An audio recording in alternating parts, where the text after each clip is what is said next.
Good morning. Am I audible? Yes. Okay.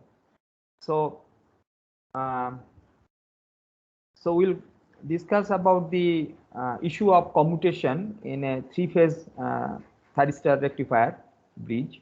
So the thyristors are TH1, TH3, TH5, and TH4, TH6, TH2, TH4, and TH6. That's how we have named it. The load is continuous current like a current source, and this is LC is the commutating inductor that is in the line, and supply voltage is that, and the node voltage VD1N with respect to this reference node is this one, and VD2N is the other node voltage, bottom node voltage. So what happens during commutation? The normal condition in the, suppose TH1 is conducting and the current is flowing like this. TH1 is conducting and current is flowing like this. Let us say it is returning through TH6. Let us look at the commutation sequence once. That may be more important. So enter 360 degrees divided into three parts, right? So it is TH1 is here, TH3 is here, and TH5 is here, right? So this each one is 120 degree duration, time duration wise 120 degree, right? And 120 degree, right? So the other one, the bottom thyristors are conducting just here. That is bottom thyristor is conducting here. That zone is here. That is the zone of TH2. Then this must be the zone of TH4, and this must be the zone of TH6. So commutations are happening how many times? How many times commutations are happening in this? Is you can see that, this is the full sector, right? I will not use this green here.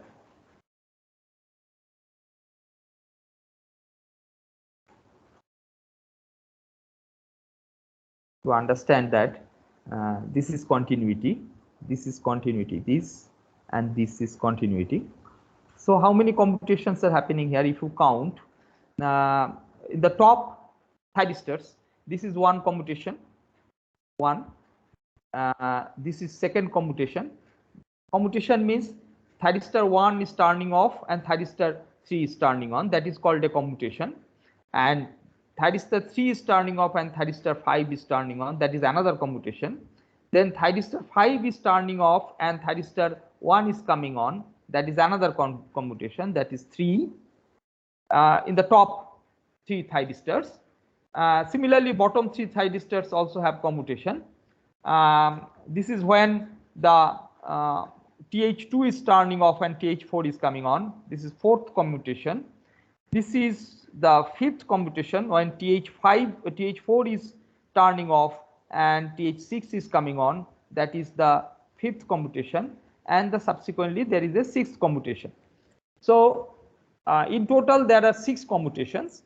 So ideally what should happen is, if there is no, and so far we have assumed ideal situation, if there is no inductors, we say that the thyristor 3, suppose we take the commutation between TH1 and TH3, and we consider that the moment TH3 is turned on, TH1 turns off, because the load current immediately becomes continuous. The moment you turn on TH3, we assume that the load current will now jump from TH1 to TH4 and will continue to flow. We just assume that the moment you turn on TH3.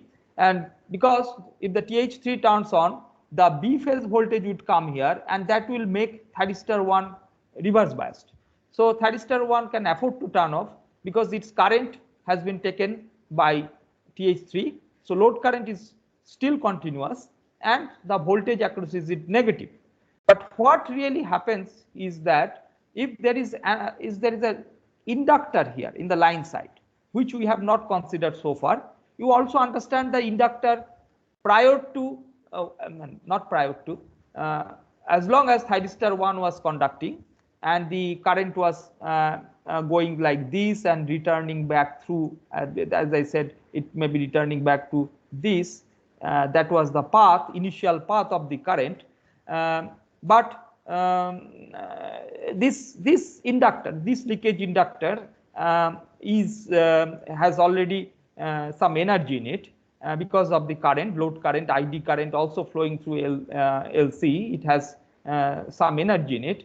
The moment, so if you want to turn off the thyristor 1 by turning on thyristor 3, it won't happen instantaneously until and unless this the current in LC may be ID level. So current in LD has to come down to 0. So it is ID level, has to come down to 0 for a small period. Until and unless this current comes down to 0, this phase will be still in conduction. The phase R will be still conducting because of this leakage inductance. Until and unless that current in the leakage inductor comes down to 0, it will be conducting, right? So there will be a situation when both thyristor 1 and thyristor 3 will be carrying the load current. They will share the load current, ID between them. So current in ITH1, if I call this current as ITH1, and if I call this current as ITH3, so during the commutation period, when you have turned on thyristor 3, but you are not yet able to turn off thyristor 1, therefore both thyristor 1 and thyristor 3 are conducting the circuit and carrying the load current.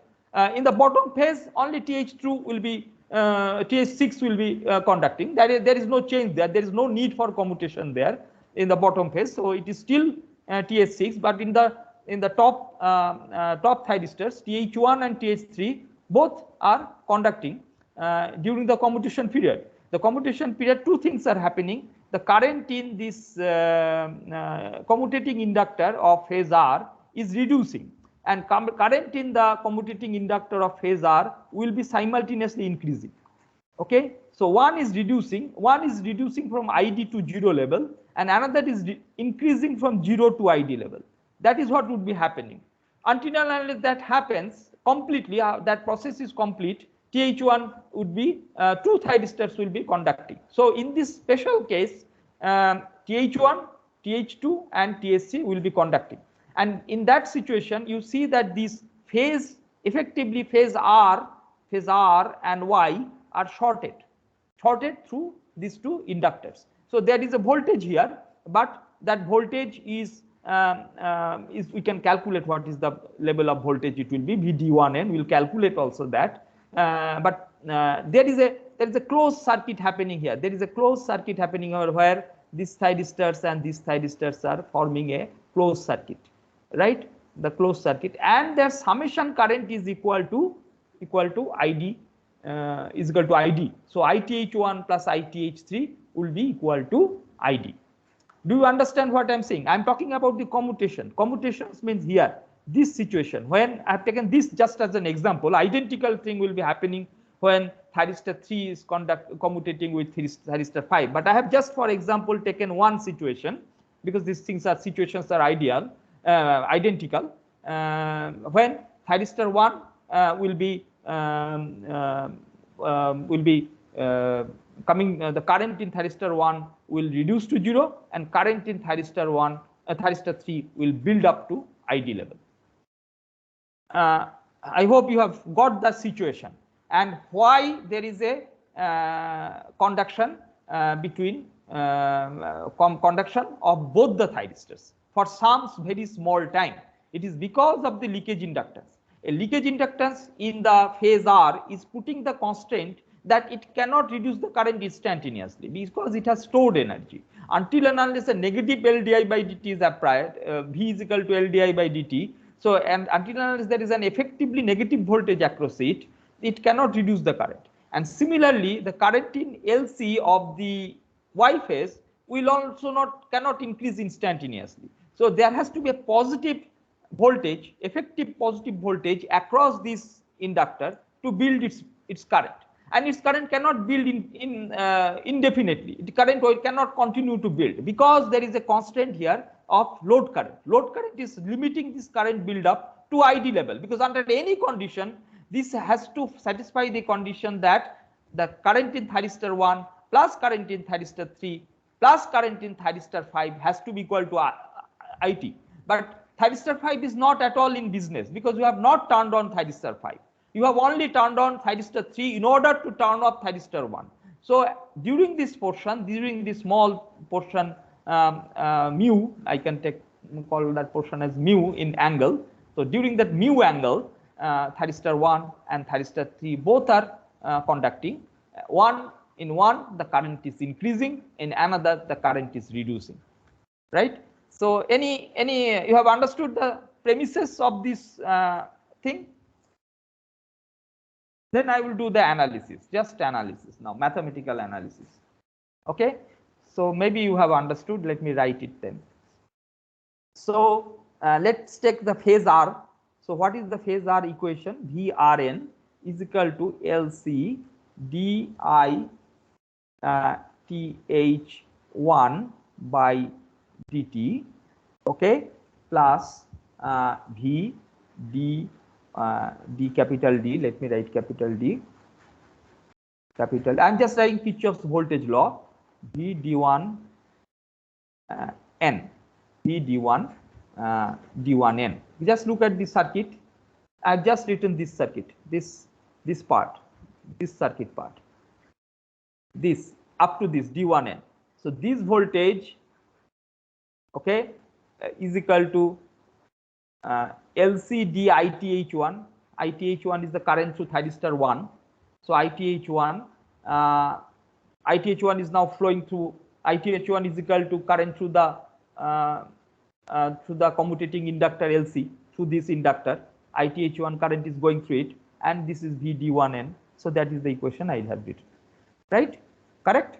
VRN is equal to LC d ITH1. That is the current through LC, is the value of the commutating inductor, and thyristor 1 is still during commutation. I am just writing during commutation. This is during commutation. So circuit will behave, will be governed by this equation, the equations that I am writing now. So similarly, the other phase that is coming in, incoming phase is VYN. That is the phase, that is LC, and here the thyristor 3 is conducting. So this plus VD1N, right? And the other constant is IQ1, ITH1 plus ITH3 must be equal to the load current. That is the constant, right?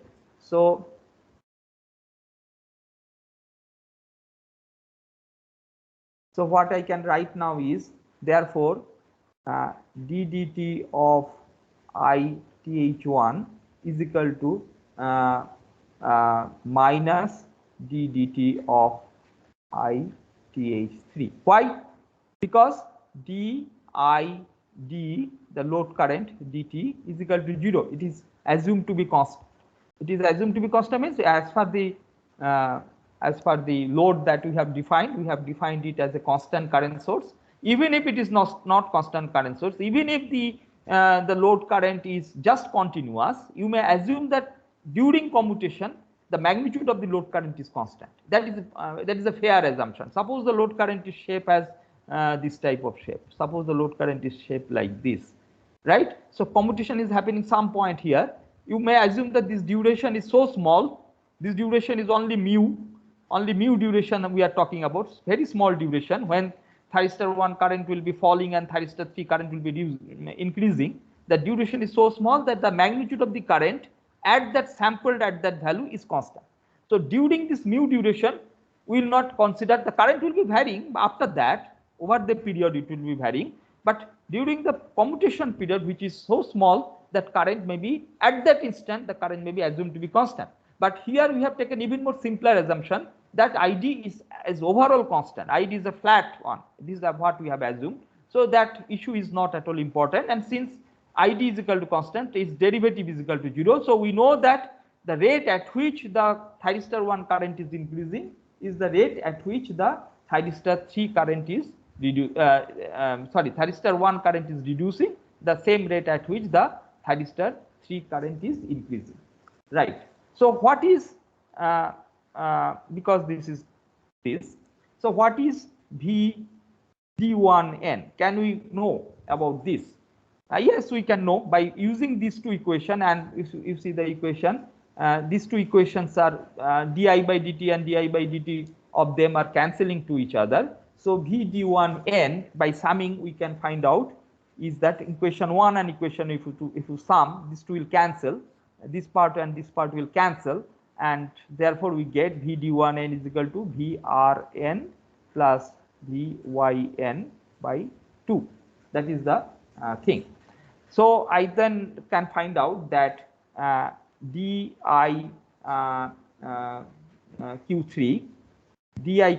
by dt is how much? DIQ3 by dt, DI not Q3, DI TH1, TH3, sorry, TH3. What is this? So DI TH3 by QT is equal to, you can see I am writing this thing. So it is VYN minus VD1N by 2, right?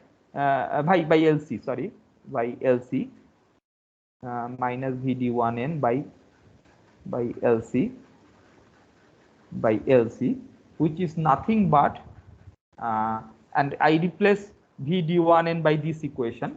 So what I get is that this is equal to half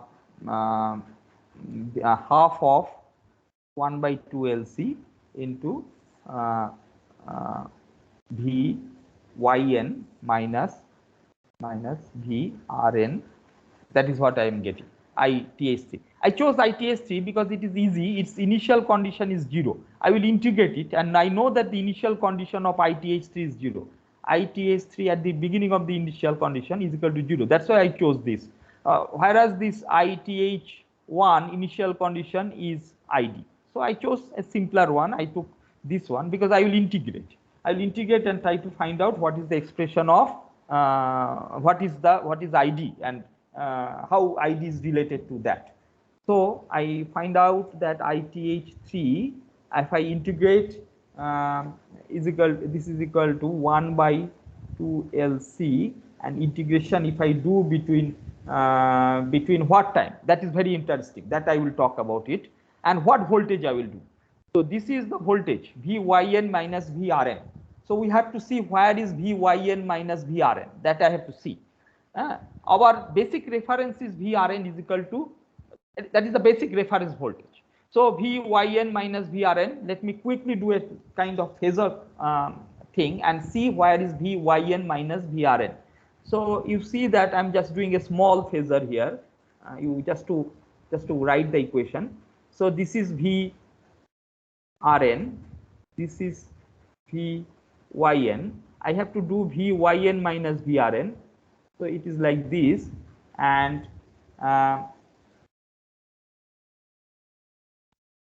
right. So this is here, right? Where is VYN minus? Oh, sorry, no. VYN minus VRN. VRN is here. So VYN minus VRN is somewhere here, right? So VYN. This is VYR. Let us call it VYR, right? VYN minus VRN is this. So this is an angle of 150 degree with respect to lagging, minus 150 degree. It is lagging with respect to that. So what should I write the equation as? If I take that VRN is the base voltage, that is equal to Vm sine of omega t, if I consider it that way. So then I will write this voltage as √3 because its magnitude is √3 into Vm. Vm is the phase voltage. Must understand that I have taken Vrn as defined Vrn as Vm sin omega t. So Vm considers to be the peak value of the phase voltage of R. So therefore this is √3 factor is coming out. Vm is the phase voltage, √3 Vm sin of omega t minus 150 degree, right? That I have to integrate dt. For how long? For what time to what time? That is very, when the commutation is happening. When is the commutation happening? So let us, can anybody tell when is the commutation happening with respect to the 0 of Vrn? When is the commutation happening? Can you define it? Can you tell it clearly? Commutation is happening here. So how do we say when it is happening? With respect to Vrn 0 degree. When is it happening? 30 plus alpha. Is it right? A little thought. Commutation is happening at the end of conduction period of TH1. So 30 plus alpha is here. This is 30 plus alpha. 150 plus alpha. Correct. So it is starting to happen at 150 plus alpha. Right? Everybody understood, right? I hope you have understood. Because firing happens when? Firing happens after alpha. Okay? And the alpha is 30 degree shifted with respect to Vrn. This is 30 degree. This is alpha. This is Vrn. This is the Vrn 0. This is Vrn 0. Right?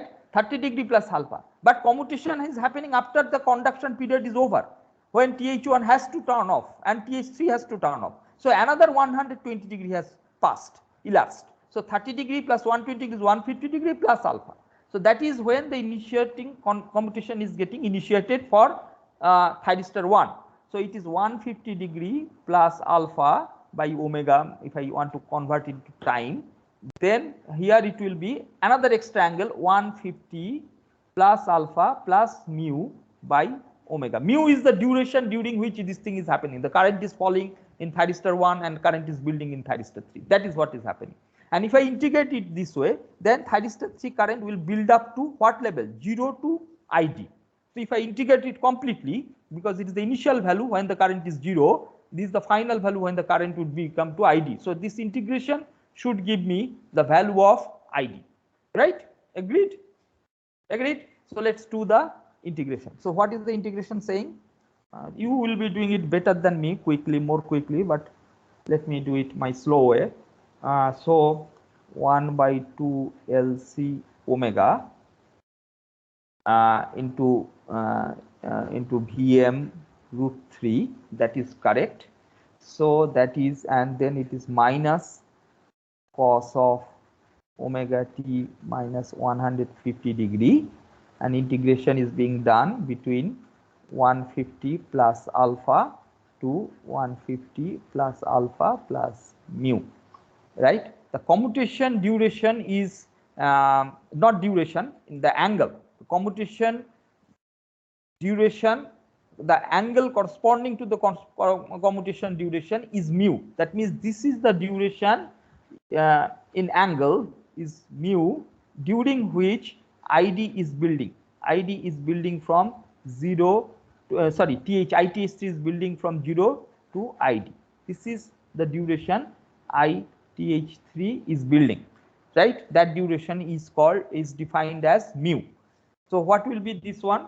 So this will be, I will be getting it as √3 Vm by 2 omega LC into cos of minus cos of alpha plus mu plus 150 minus 150 plus cos of alpha plus 150 minus 150, right?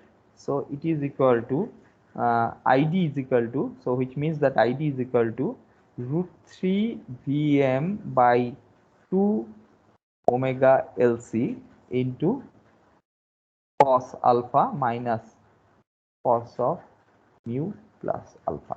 So this expression we'll keep it in stock and we'll use it, because our basic intention of this analysis is to know, is to learn what is the effect of commutation on the effective output voltage V rectifier.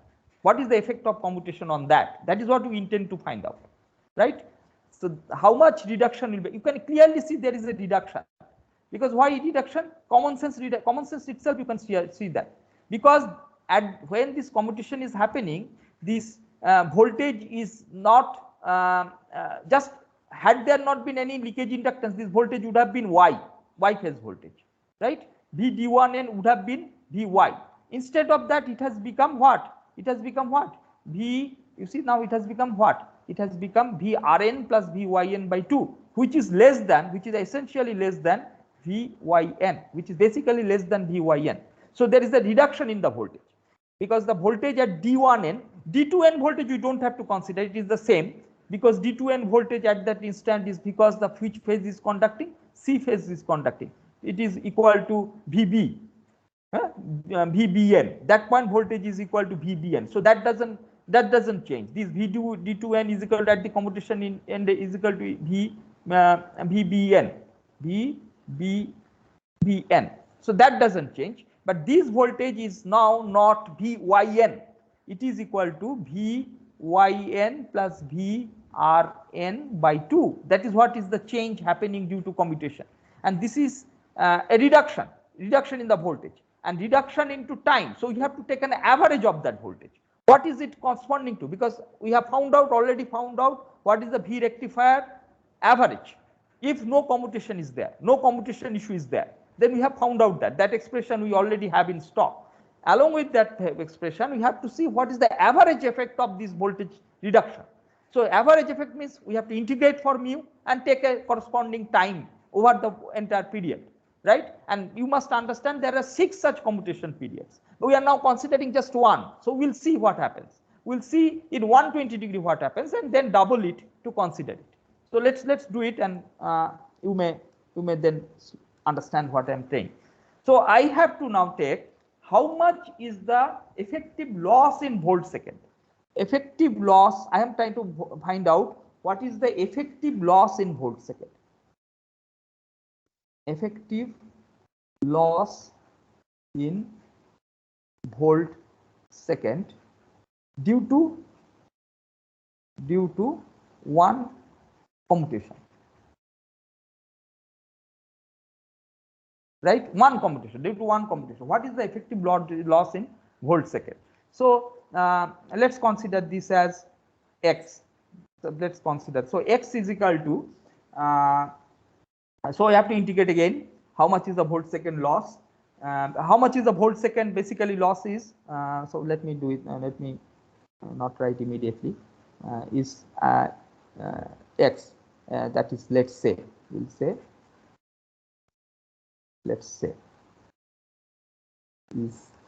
Let's say.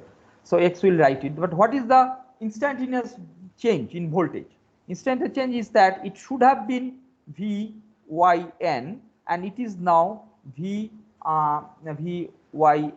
plus Vrn by 2. So effective voltage change is, instantaneous level voltage change is Vyn minus Vrn by 2. This is the loss in voltage, instantaneous voltage difference, okay, that it is being created. So x would be then integration of this voltage. Integration of this voltage for how much duration? The duration is for 150 plus alpha to 150 plus alpha plus mu, and the voltage that we are integrating is, now again we do the phasor diagram. The phasor diagram is saying it what? Vyn minus Vrn, so which is again the same expression, right? So its expression is √3 Vm by this 2 is coming to sine of omega t minus 150 degree d of omega t. It is not volt second, volt angle. You might say that volt, not volt second, volt angle, because I am doing integration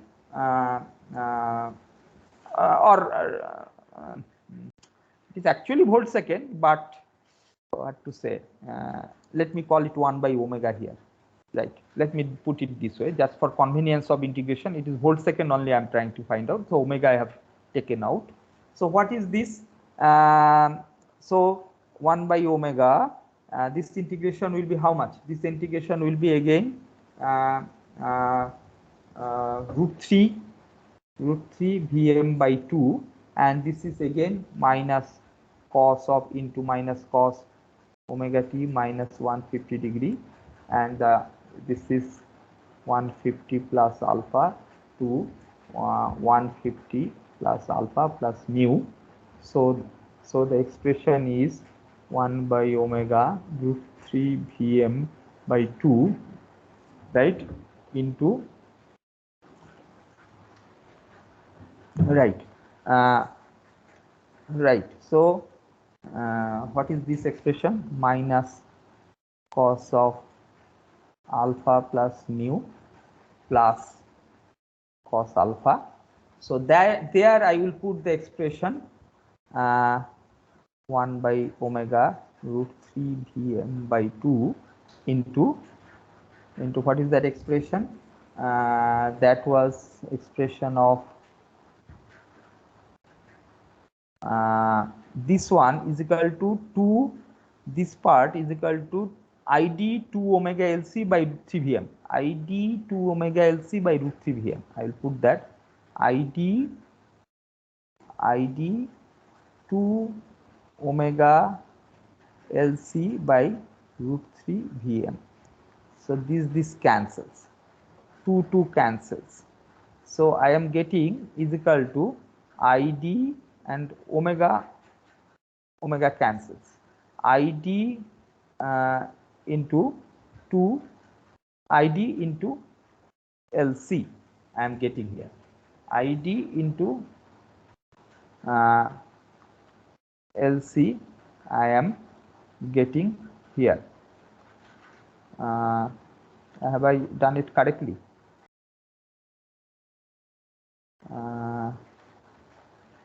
Okay, let's see. Achha, let's see then. Then id into lc. So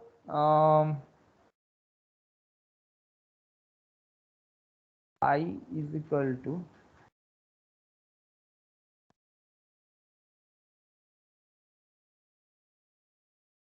okay.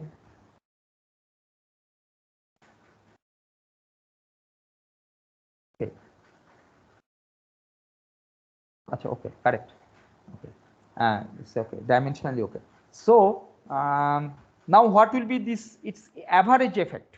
What will be its average effect? I have taken one commutation. Okay. So this commutation, one commutation is happening every what? How much duration? After how much duration? After how much angular duration it is happening?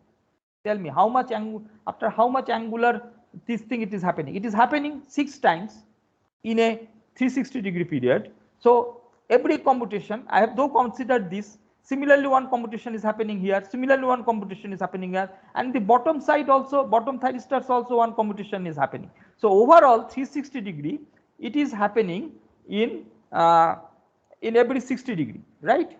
Right. So how do I then average it? So what is the average time of 60-degree?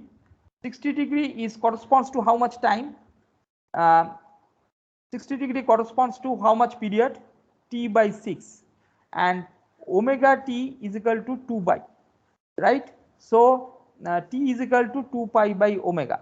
So how much is this corresponding to? T by 6 time corresponds to then 2 pi by omega by 6 omega, right? So it is equal to pi by 3 omega, right? So the average thing is therefore the average contribution of the voltage. So I will say the lost voltage Vx, new page, the Vx is the average loss in output voltage is equal to how much we have seen? This id into lc is the volt second divided by the second. Okay, so that that is pi by 3 omega, that is divided by pi into 3 omega, right? So it is equal to 3 id lc into 3 into 2 is equal to 6 2 pi into f. Omega is equal to 2 pi 2 pi f. So 6 pi f by pi. So pi cancels. So I am getting into id. Sorry, id is there. id. So I am getting what? I am getting 6 lc f into id. F is the frequency 50 hertz here. So LC, this is the expression of the average voltage loss in output voltage. So the actual output voltage, this voltage V rectified average now, what would have been otherwise? Some formula was there, 3√3 something. I let us see what was the formula. This is the formula. Right? What was the formula? 3 pi by √2 VLL into cos alpha. That was the formula.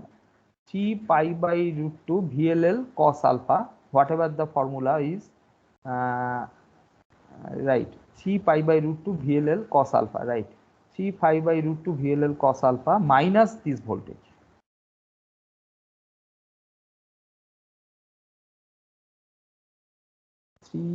Pi by √2 cos alpha VLL, that is RMS cos alpha, line to line RMS cos alpha minus 6 LC. Sir, it's 3√2 by pi. Sorry. Okay. Thank you. 3 into √2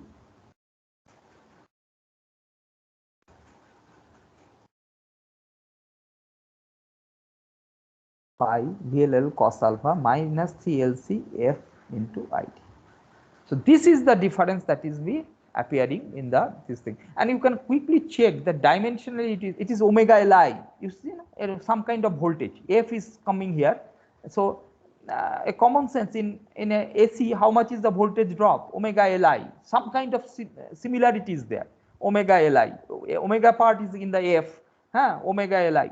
So that kind of way we normally define a voltage drop. I is ID, though it is a DC current. So don't take it in this thing, but as a dimension it is making sense.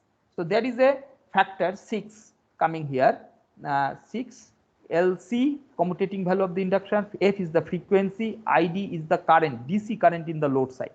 So this way the commutation affects the ultimate output voltage that you will get at the rectifier output. Understood, or any question, please?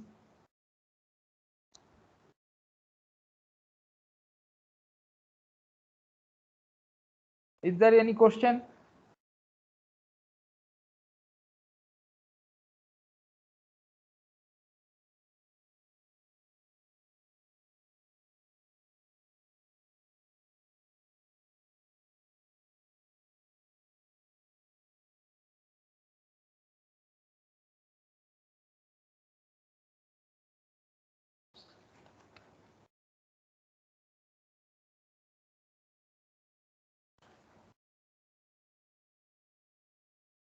Okay, okay then.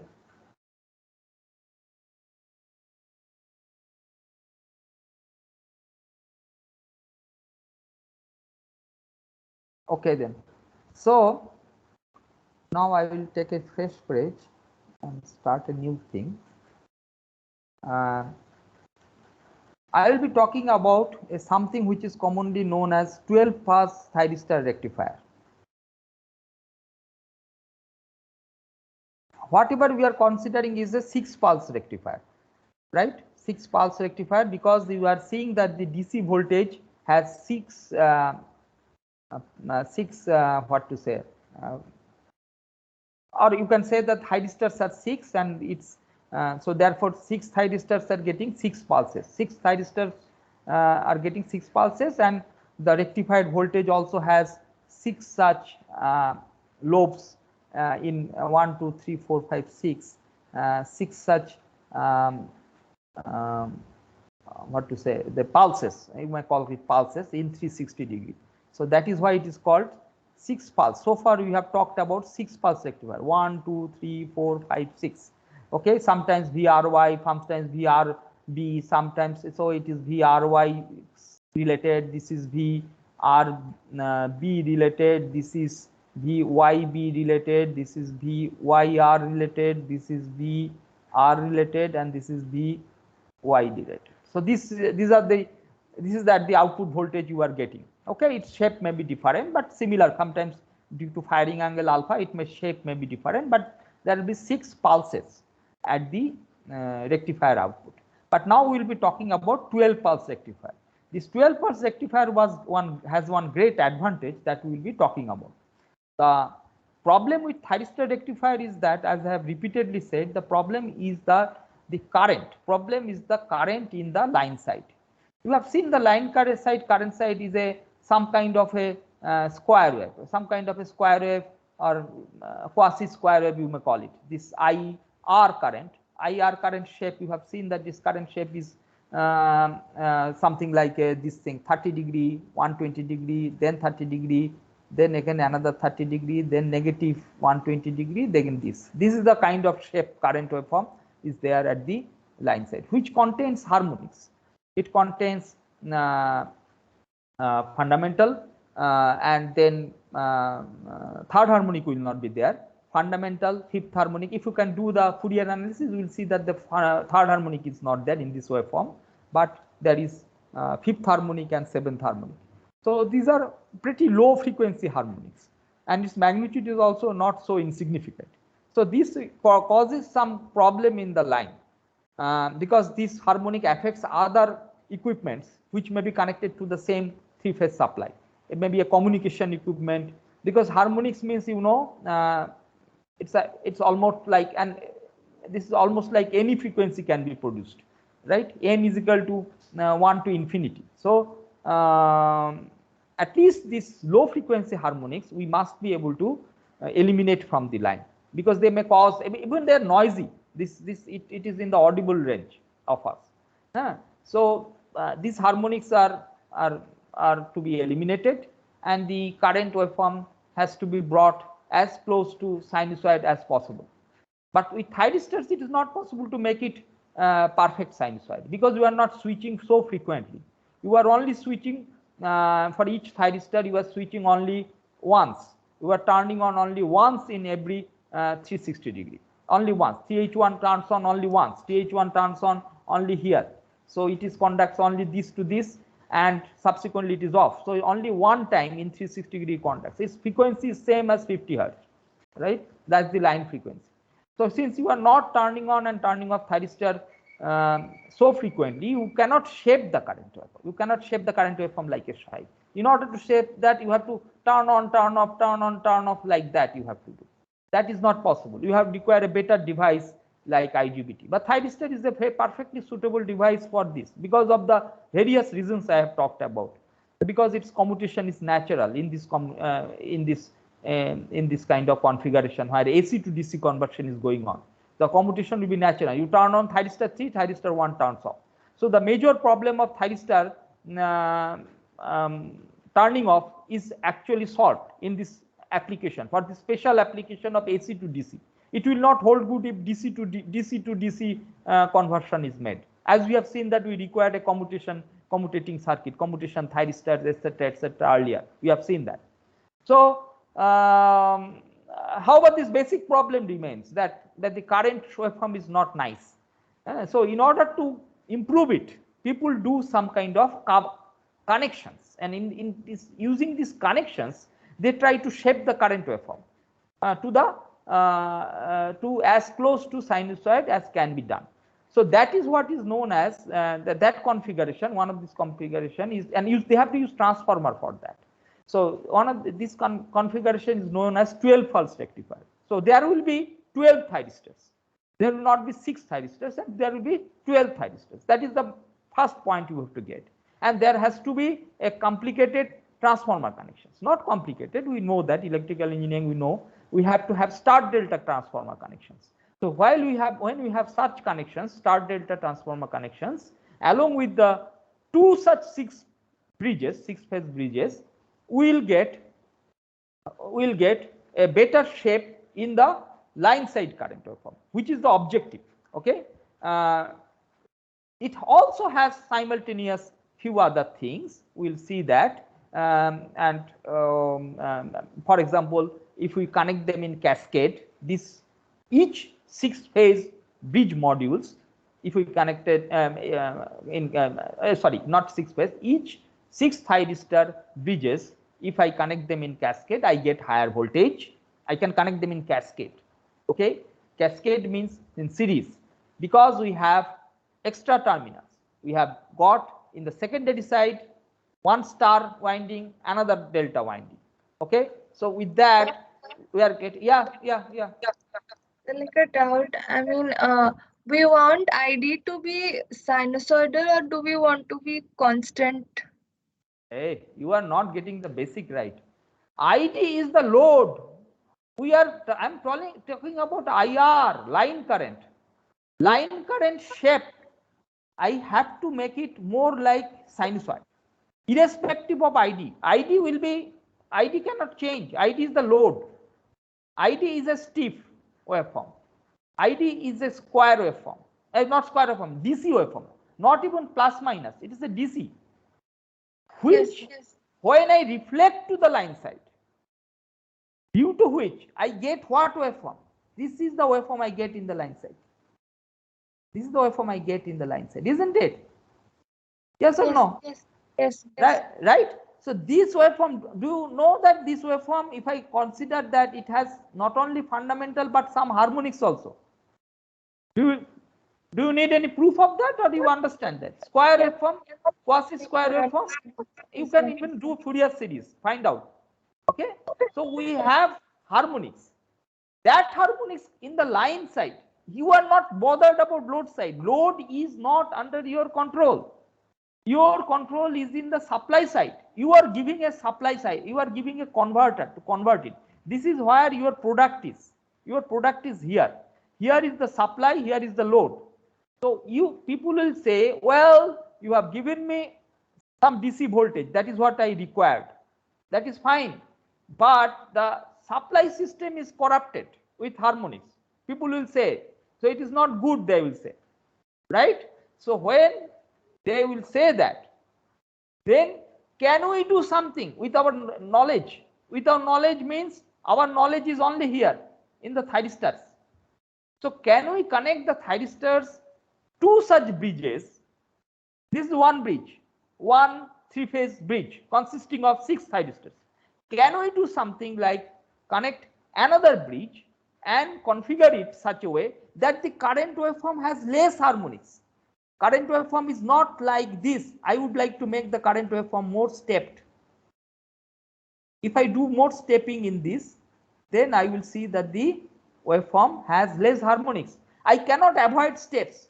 The steps are related to the load current, but I can give minor. These steps are coming how much? After this 30 degrees, the steps comes and step raise stays there, and then remaining, this is 30 degree, this is 150 degree. So we are not doing anything in between, but here we are doing minor things. We are creating minor steps. So you can, common sense also says that this waveform will have less, as a pattern, this waveform has less harmonics. So this is called 12-step waveform. We are creating in the line side a 12-step waveform. This was only having one step, or maybe calling the 2-step. So 12-step, we are jumping to much higher number of steps. Will be creating. How will be creating? That is what your expertise is.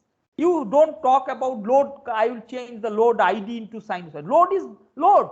ATC load, right? So you have no control over that. You have only way of shaping the current, input current. As we are saying, as I am repeatedly trying to bring it to it, in a power electronic system, Source is decided. That is 415 volt 3-phase source. Okay, it is decided. You don't complain about it. Load is decided. Load current is also decided. This is the, you don't complain about it, right? And then your job is to give whatever the load fellow voltage requires. You are producing a rectified output voltage. This is the first job. This is the first basic job, because they want a DC output. Okay, and DC output, when you give, the load itself decides the current. You don't do this. You cannot change it. You just give a voltage. Okay, and then what you can do? You can do then something in the current of the source side. The voltage of the source side you cannot do. You can do something in the current of the source side, shape it to provide the same amount of power, because they are not asking anything about, the load fellow is not asking anything about the source current. Okay, it is the supply system fellow will be complaining about it. The electricity board will be complaining. Electricity board will be complaining that you are putting such a lousy converter, that it gives such a big harmonics in my system and it creates lot of nuisance problem in my system. I have created a sinusoidal voltage supply. I expect a sinusoidal current from you. That's why the fellow will say. And that fellow will actually penalize the plant. Suppose it is put, this thyristor converter has been put in a steel plant. The owner of the steel plant will be asked, you pay this much of penalty because you are injecting harmonics into this. They will ask you to penalty. And the owner then come to you, to the supplier. Well, what kind of design you have done that I have to give this penalty, right? So this way things happen. Then you don't say your load is bad, your load is constant. I don't know. That is their load. That is how the process, because their load also is decided by who, what? Some process, some DC drive has to run and roll a steel plate to a smaller dimension. The rolling mill they call it. The cars use that thing. The body is coming out of rolling of steel. Okay, so steel plates, by rolling the steel plates, and that has a motion, that has a electric DC machine drive, which is applying pressure onto the big slab and making it thinner, right? So this thing is producing, when the DC machine is there, it's at the current of DC current. So that is decided. Okay, so load current is decided, supply system is decided, and then you are supposed to provide quality in one end to the precise control of the DC voltage that they require. They will require different DC voltage depending upon the speed at which they want to run the plant. Okay, K, phi, N, the back EMF you have to, corresponding back EMF you have to produce. Okay, that depending upon the speed of the DC machine. And the other end, the supply system should not be, this is a little bit secondary constraint, little bit secondary requirement. The supply system will say that the current waveform should be as good as possible. So this is how the requirement comes in. So the ordinary thyristor converter is satisfying one requirement well, that is that it can give a regulated DC output voltage, whatever the load fellow requires, but it is helpless because it is not turning on thyristor so frequently that it is helpless, that the load current will be reflected into the source current to some set. It will be AC, corresponding AC, but the step kind of thing, that because the current waveform is not sinusoid, the current waveform is a DC, flat DC, it is reflected. But then people have innovative mind and thought and things like that. They can now say that, well, you pay me more money, I will solve it, because I will put another thyristor converter and phase shift the thyristor converter. I phase shift the pulses. So because of my phase shifting, new steps are created. Earlier there was one step, but I have phase shifted the second thyristor bridge. So therefore a new step in the pulsing I can create. Okay, you want more? Yes, give me another more money. I will put another thyristor bridge converter. I will create even more steps here. So like that, I can create so many steps that you cannot later recognize whether it is a step waveform or a continuous sinusoidal waveform. That is the argument that engineers make, that you give me more money, I will improve the quality. If you don't pay me more money, the quality will not be good. That is how we talk about it. We have to give solutions. We have to give solutions to the requirement, right? So I am trying to tell you the better shaped converters using the same basic thyristor converters. It is just by connections. These old engineers were excellent because that time though no better device was available. And thyristor as such is a very good device because it can block negative voltage, which is required. So MOSFET is a very lousy device in such kind of applications. It requires a lot of other extra things. So we will be talking about such connections which will improve the quality of the input current waveform. Have you understood? Who asked me this question? Who asked me? Hello? What is your name? You asked me this question.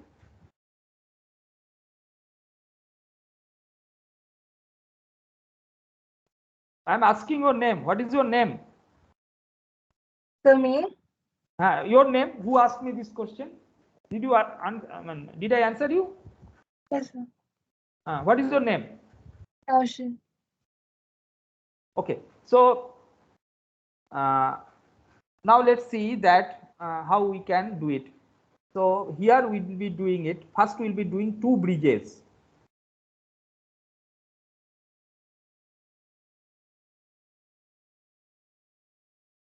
I have to draw a lot of things, so it will be little cumbersome, but hopefully you keep track because it is essentially same thing connecting twice.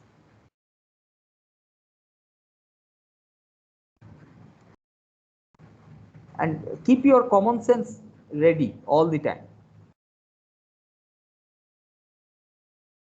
So this is one bridge and this is another bridge.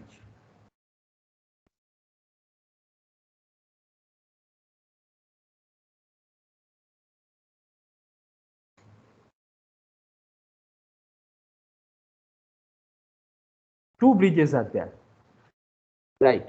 I do not give the exactly same thing. Exactly same thing will not create any steps.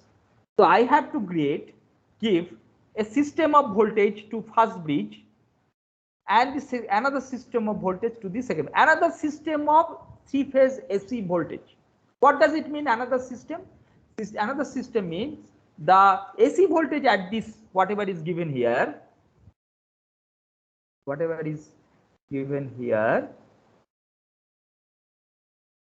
right? And whatever is given here, let us say this is 1, suffix 1, something small r, smaller, let me write it smaller 1, that system, and this one, this VR2,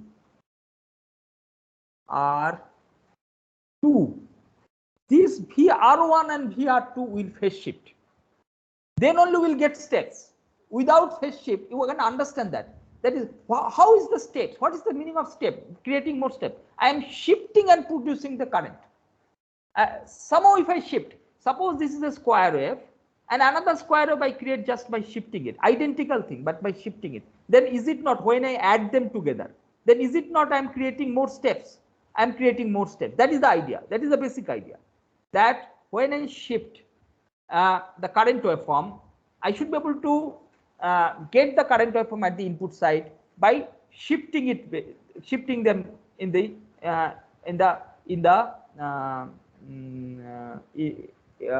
secondary side. Okay, so VR1 and VR2 has to be therefore two different AC system voltages, and different means magnitude wise they should be identical, everything they should be identical, but their phase shift should be there, so that their current, when it is reflected, the load current when it is reflected to the supply system, is not reflecting at the same time. It is reflecting at a little different time, and the steps are created. So let us see what it means. So it is VRON. Similarly, we will have, and similarly we'll have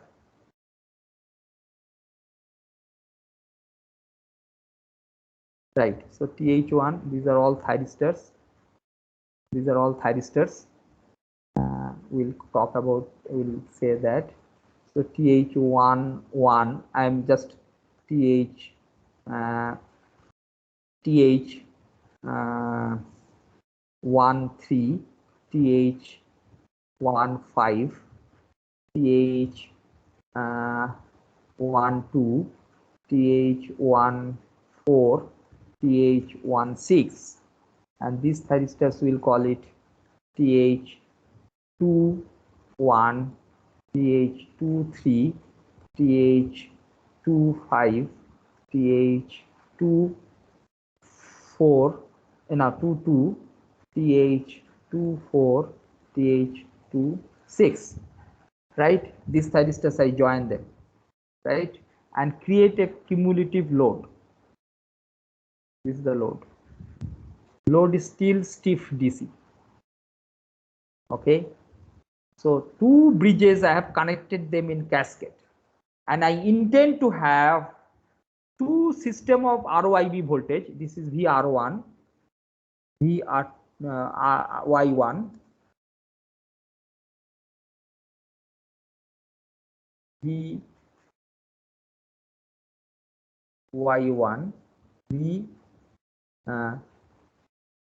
B1, B small b1, and here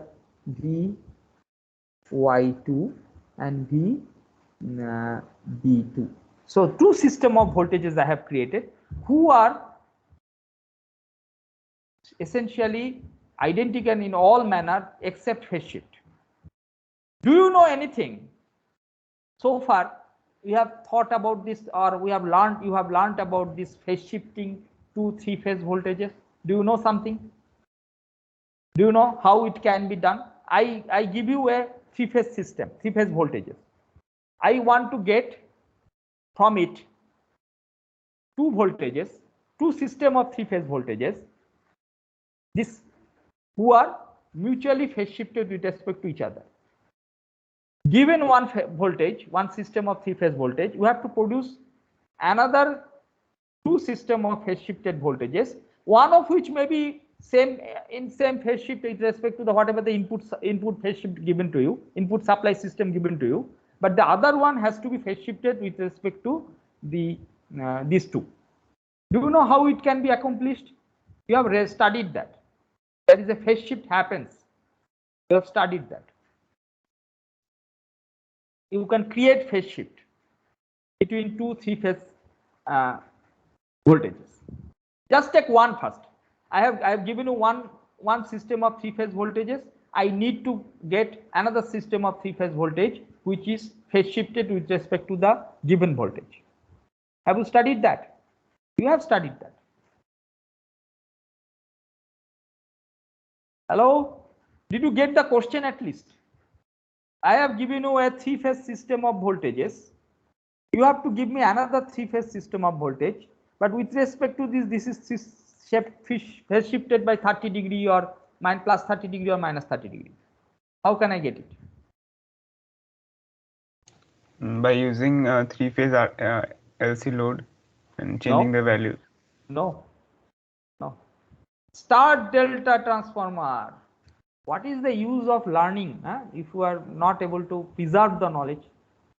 Star delta. But there the phase shift will be fixed, no?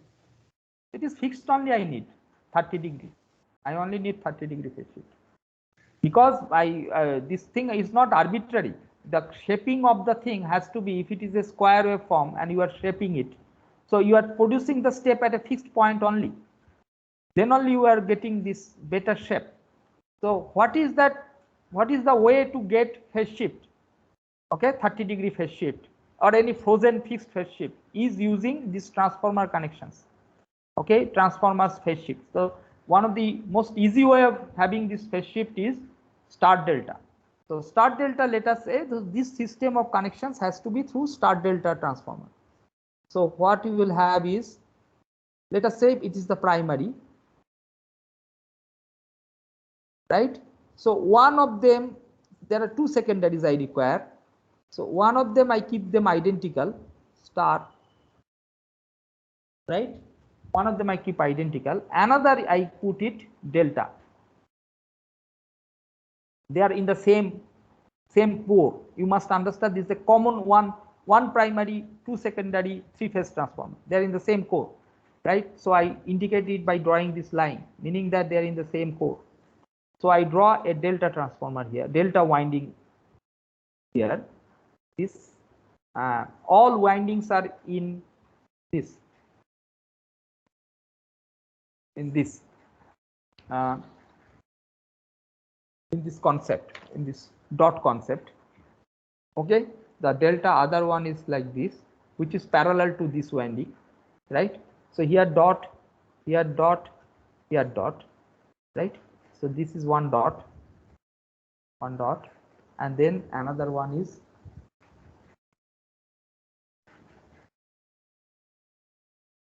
why I have drawn, you understand that this is coupled to this, coupled to this. This winding is coupled. You should not draw like delta. You should not draw like this. Then you are not understood. Okay, you should not draw like this. They have to be coupled. Okay, so that's why that alignment has to be maintained, right? So this is one and this is one. So this is, we give it to Ry. This is, we give it to this is, let us say, capital R phase, and this is capital Y, VR, okay, VRN, let us say this is N, okay, this let us call it N1, so VYN, this is VBN, that is the supply system. This is the second one, this is N1, and this is that B phase that goes. And here you understand that why I am saying phase shift, because you understand that equivalent star, if I look, you have to compare the phase shift, you have to compare between equivalent stars. So equivalent star is here.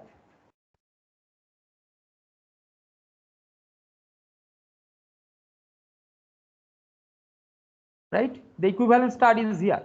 So this is the terminal of this is R2 terminal. Okay, so this is VR2 terminal, which we connected to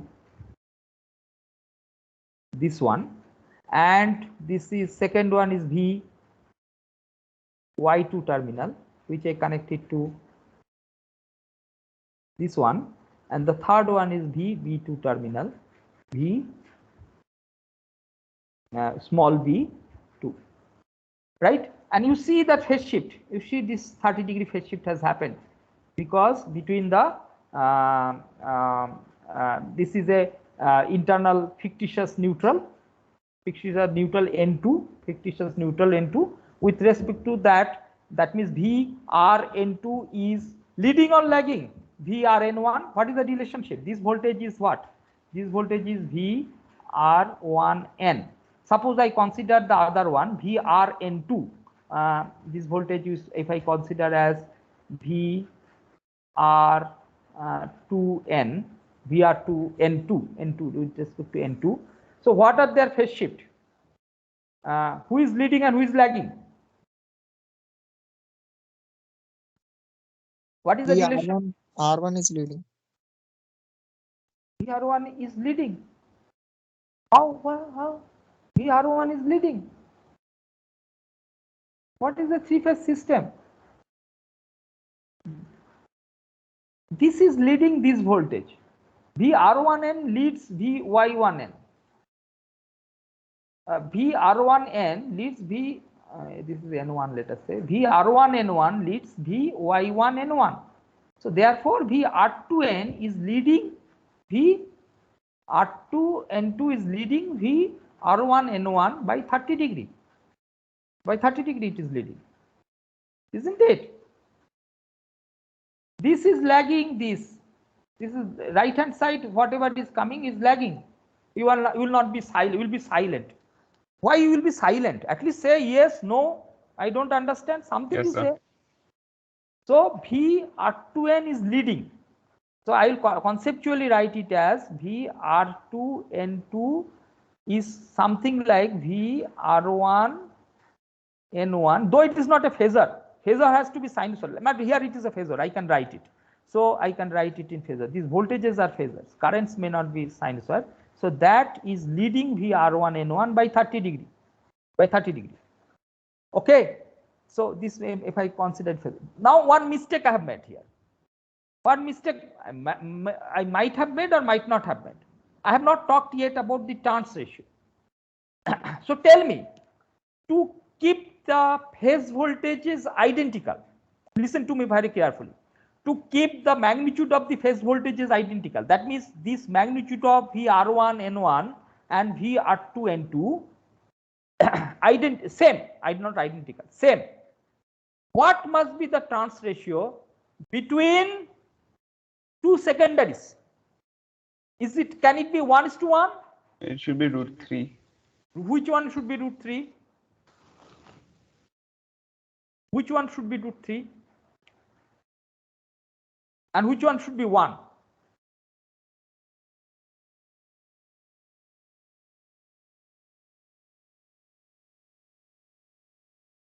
Same magnitude of phase voltages, equivalent phase voltages. So if the coil turns ratios are 1:1, suppose it is 1:1. So then what is the phase voltage is coming? In the case of R2N, if this is line voltage, right? If the coils in the delta connection, the coil is in the line to line, it indicates the line to line voltage. If the line to line voltage is 1:1, okay, here it is a phase voltage, here it is a line voltage.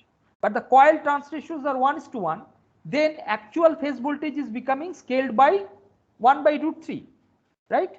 1/√3. So I need to in order to keep the magnitude same, I should have a turns ratio of 1:√3. 1 in the star side and √3 in the delta side. Actual turns, so that the phase voltages are equal. Otherwise, the phase voltage of secondary 1 and the line voltage of secondary 2 would become equal if the number of turns are equal. So in order to make them equal, I need to keep a turns ratio of 1:3, √3. 1:√3 as far as the number of turns are concerned. So that ratio has to be maintained so that the phase voltages we get it. So now therefore we can forget other details. We have now two system of thyristor bridges, and one thyristor bridge is supplied by a three-phase system which has certain magnitude, and the second thyristor bridge also supplied by the another system of three-phase voltages who have same magnitude but which is 30 degree leading, whose phase is 30 degree leading with respect to the this one. So if it is 30 degree leading, how the pulsing will have to be done? How the pulsing will have to be done? Because pulsing logic, what is the essential logic? That you look at which phase, in each case you look at which phase is becoming maximum, with respect to which you calculate your alpha, you decide your alpha. With respect to that reference, you decide your alpha. So we can we not say that thyristor 221 is fired 30 degree prior to TH1 thyristor TH11? Can we not say that the thyristor TH21 is to be fired 30 degree prior in advance to the firing of TH11? Yes or no? Because this voltage is coming leading, this voltage is achieving peak before 30 degree prior to when VR1 voltage achieves peak, right? So the firing of this thing has to be 30 degree in advance. TH21 has to be fired 30 degree in advance. There is no point in firing them in same time. You cannot create new steps. But a system where you are just doing identical things. You are not doing anything new, innovative or creative. You have just put a start delta transformer and you have shifted your three-phase system. Has shifted your three-phase system. One is now 30 degrees in advance of the other, and accordingly your firing logic is coming in. Yes, somebody wants to speak. Hello. And accordingly your sir, VR2 is leading VR1, right?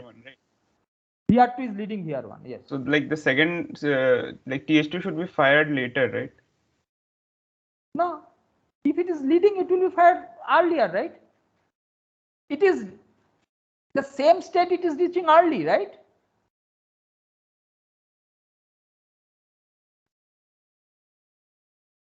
When will it reach? Suppose VR1N, suppose here, and another one is reaching when?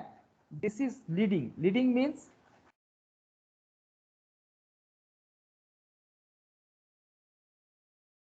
right?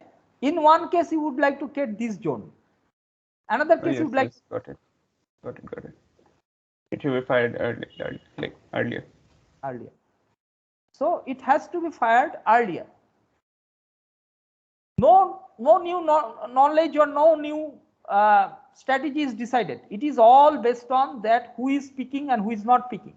So therefore, if I qualitatively decide how they are conducting, let me do a plot kind of thing. Let me try to create a plot kind of thing. So hello, sir. Yeah, tell me. Yeah, sir, for VR2 the line to line voltage will be the of same phase as VR1 N1, no sir? Yes, VR2 this voltage, but you are not firing based on line to line voltage. You are firing based on line to neutral voltage.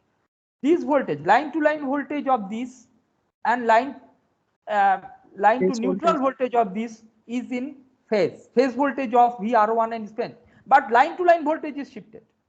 If I take line to line voltage is shifted, line to line voltage of 1 and 2 are shifted, line to neutral voltage of 1 and 2 are shifted.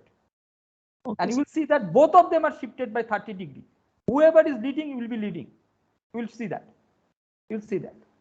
So this is a system, even line to line voltage, if you compare identical way, then they are shifting. If you compare phase voltages, they are shifted by 30 degrees. If you compare line to line voltages, they are shifted by 30 degrees. The system itself has, three-phase system has now shifted in phase, right? So let us try to decide how the firing angle would look like. Let me do as fine I can do. So this is TH1 11, TH1 3, TH1 5, right? And our other thing, this is 1 division, 2 division, 3 division, 4 division. So it is little early, 30 degree, a little early. We'll fire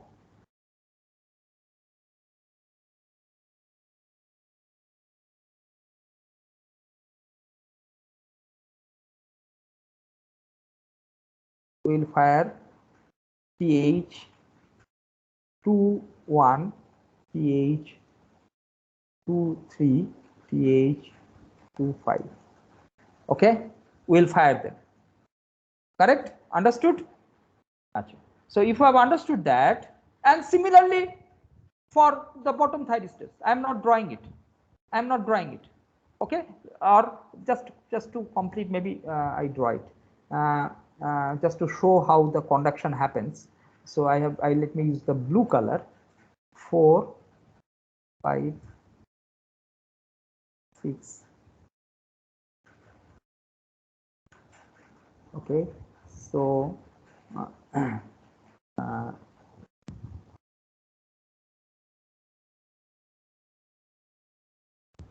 120, 180. Okay, so 60. Okay, this is TH 1 2, right? and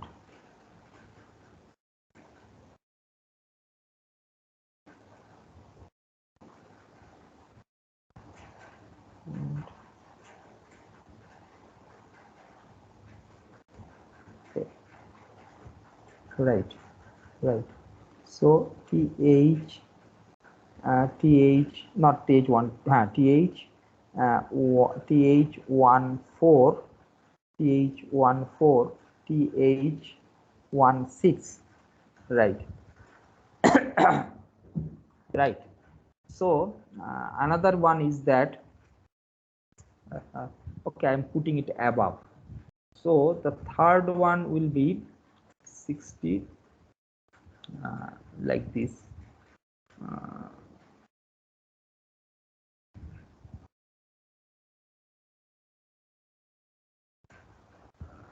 30, 60, yeah. So let me put another color. Right. 30, 60, yeah. Then 30, 90.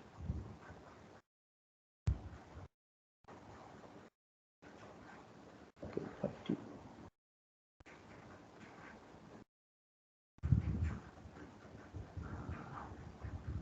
TH2 120, 60, then 30, 30, 30, 60, no.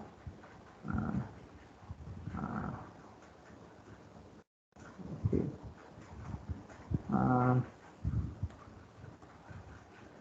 Okay, 1 point, and then this is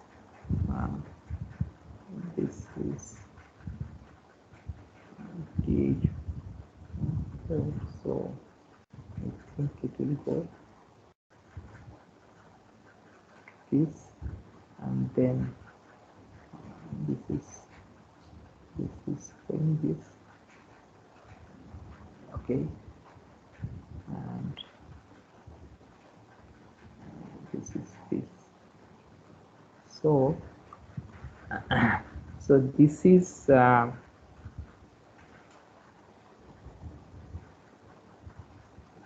right, this is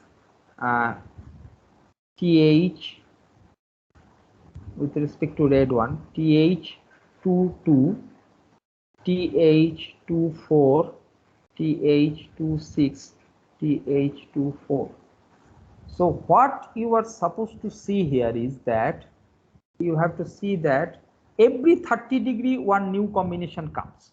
Every 30 degree one new combination comes. Anywhere you see that there is a 30 degree one new combination. For example, you take one, arbitrarily take one, TH26, TH11, TH21, and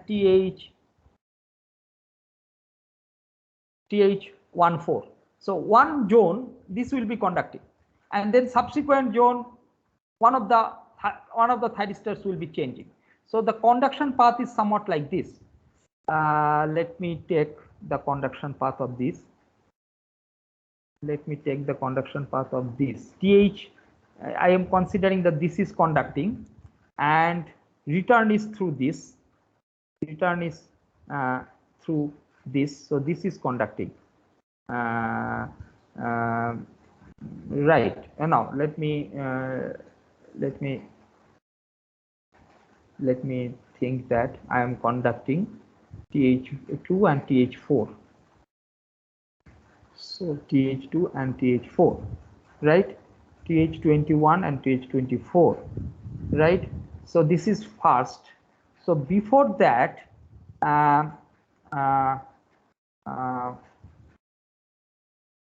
right, TH21 and 24. Prior to that,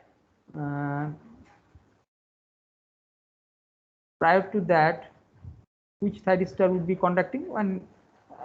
And you have to find out from that. So there is another thyristor here in this situation, and just by looking at it in this manner, you will be finding out. I have taken which zone? I have taken TH21 and yeah, I have taken this zone. I have taken the initial zone of this. So this this zone TH21 and TH24 is conducting. So the TH15. So in this situation, return will be through forward will be through TH15. Yes, TH15. I get it. And then TH15 and the return is through TH21. TH21 is return is through this. Okay. So the current conduction is happening this way. Current goes like this. Goes like this through that. Okay. Right. This current climbs back to this like that and returns back. This. Okay. Sir, is it TH14 or TH12? TH, I have taken TH not 14. TH15 I have taken. TH15 and TH12. Right, I am getting TH15 and TH15. Which one is my top thyristor? Top thyristors I have drawn in. TH15 is one, and the corresponding negative one is which one? Yeah, negative one is which one? Negative was TH14. Sorry, TH14. Right, TH14. Right, TH11 and 14. Here is 14. Blue is 14. Yeah. So that zone is blue is 14. So sorry, not this one, but TH15 and TH14. TH14. As per the whatever comes. So TH14. So TH14 will be the return path. Okay. So so current is returning through this.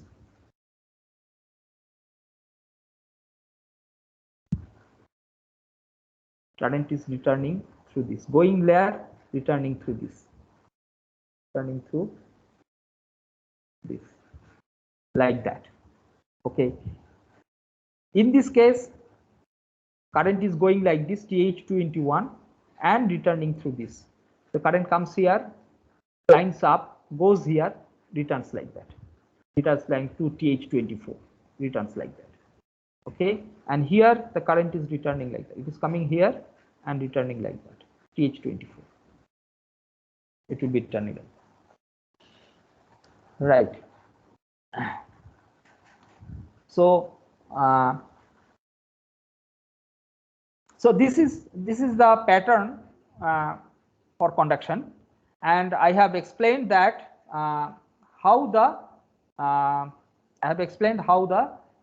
currents are there. Now let us take one understanding here. So this current, let us call it IR1, right? Let us call this current as IR2, right? And what is the relationship between IR1 and IR2? IR1 and IR2. IR2 is now 30 degree in advance with respect to IR1, isn't it? IR2 is now 30 degree in advance with IR1. It is not a phasor. It is a stepped waveform. This waveform is a stepped waveform.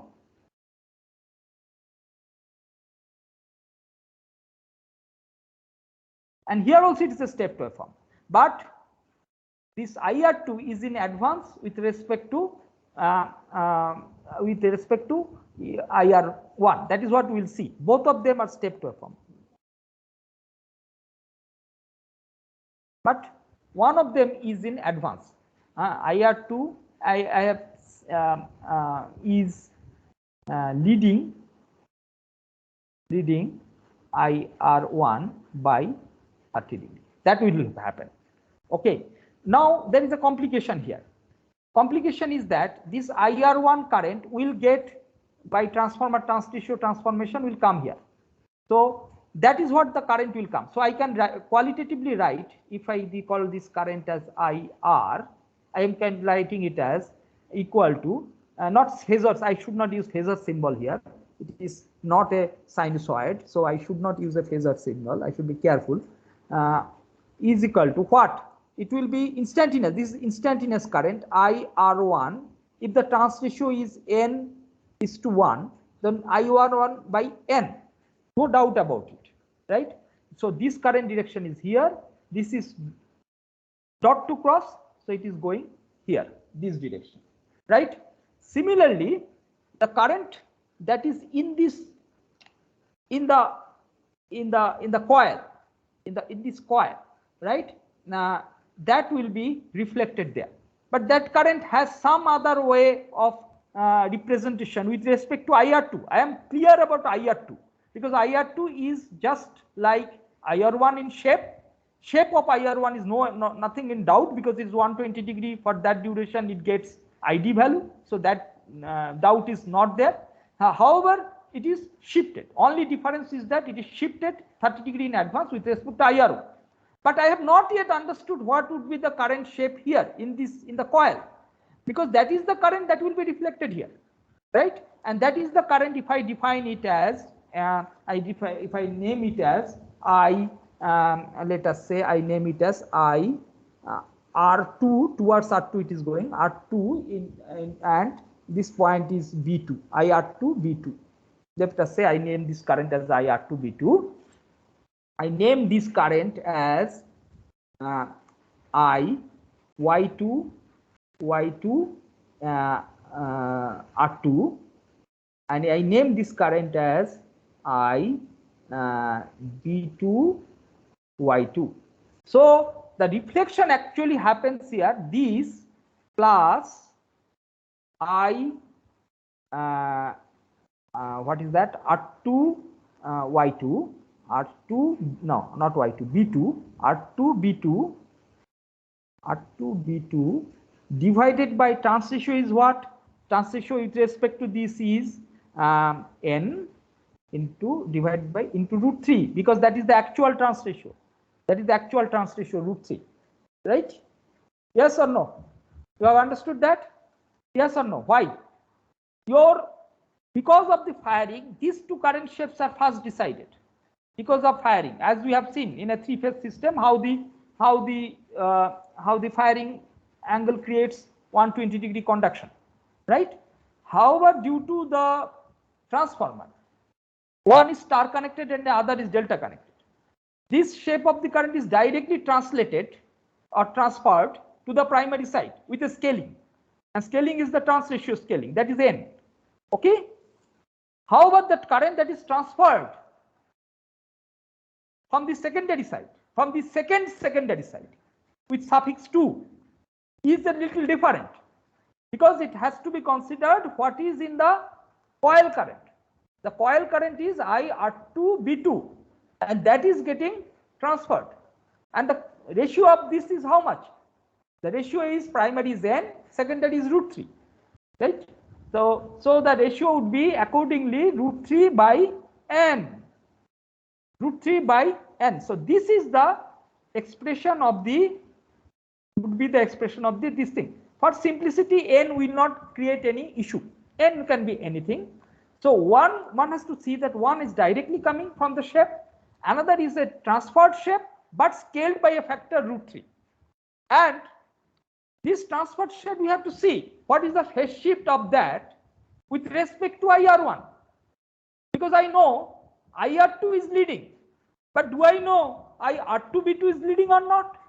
So I have to first find out what is the shape and the phase relationship of IR2 B2 with respect to IR1.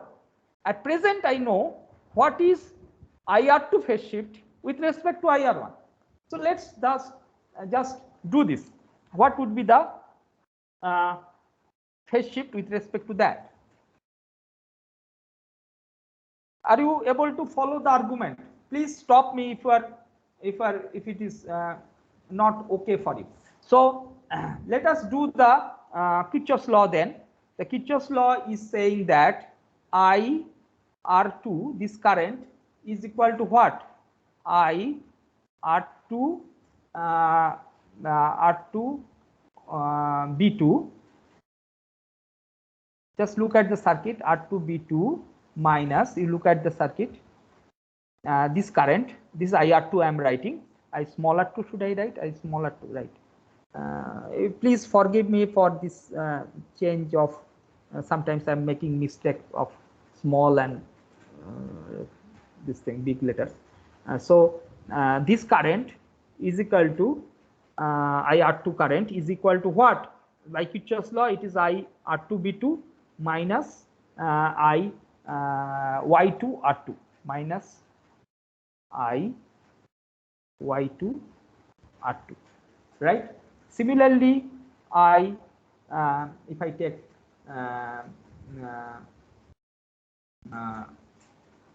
I Y2, okay, is equal to what? I Y2 is what? I Y2 is this current, this current I Y2. It must be I Y2 R2 minus I B2 Y2. I Y2 R2 minus I B2 R2. I Y2 R2 minus I B2 Y2.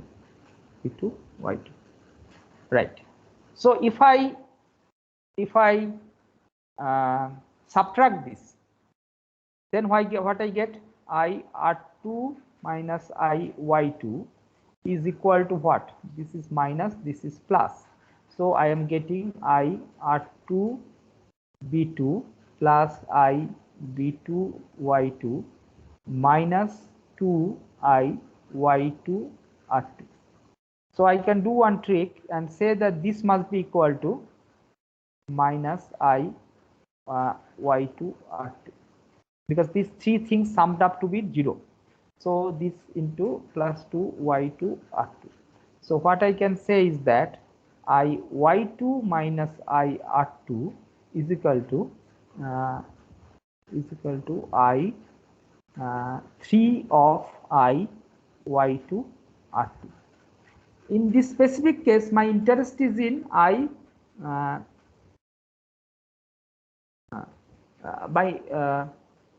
I'm more interested in R2 B2 current. So not in R2 Y2 current, more interested in R2 this current R2 B2 current. So I will write it as I am interested in Y R2 B2, right? R2 B2. So I will write it as I, that must be equal to I R2 minus I B2. So these two currents, if these are not phasor quantities, these are just shape is, these two shapes are quasi square wave, but from that shape I have to get the whatever is the I R2 B2 current shape. So I will do that now. I will just take these two shapes and do that now. Right. So first let me draw IR2.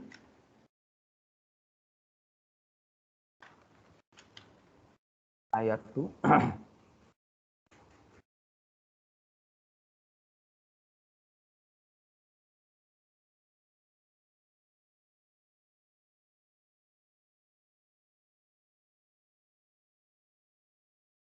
Five, 6, 7, 8, 9, 10, 11. So was it in minus 3 or was it plus 3? No, I have to see. Oh, okay. I have reversed it. This way. Okay. So this 12. So 12 means our firing angle is coming at 30 degree. So this is the current shape. 1, 2, 3, 4. Right. Then 1, 2, 3, 4.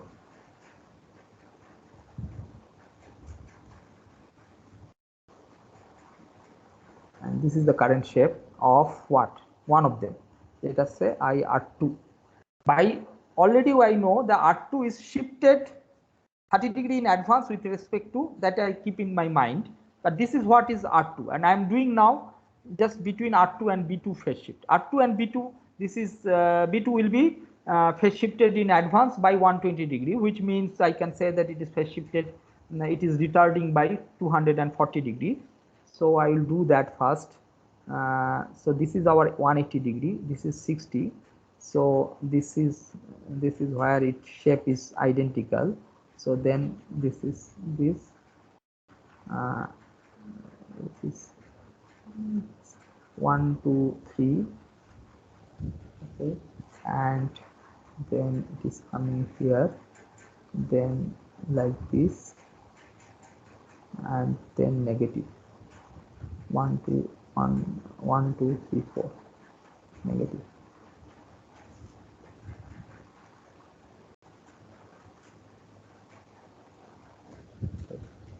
So yeah. Sir, how have you sketched IR2, or have you assumed arbitrary?